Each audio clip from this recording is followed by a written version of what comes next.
Tak to Jedzie. Nie tak.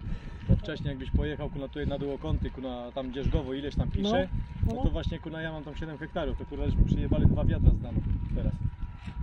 Ja to już tam wiem, jak gdzie chodzi, a kurek, takie kurki były, bracia, gniazda takie, że... Jedzie. A mnie to tylko, ja to tylko tu znam te lasy w Mazur. Nigdzie więcej. Teściowa zna tutaj na Dębsku i pójdzie przyniesie, a my żeśmy tam poszli i 3 żeśmy znaleźli. Ale teraz teściu 2 razy był. Trochę na dnie miał tych grzybów. A my pojechaliśmy wiadro takie 10-litrowe i koszka się wysypuje wszystko. I koźlarze same, co? Koślarze, znaczy dzisiaj to były prawe i czerwone przede wszystkim. O! Nam się pojawiły. A wcześniej to właśnie koźlarzy kosiliśmy. I to młode, stare, jak pełno było.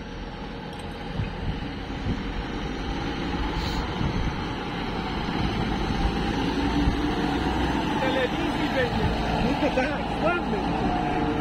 A ty mnie w telewizji! O, O, Tata, to już.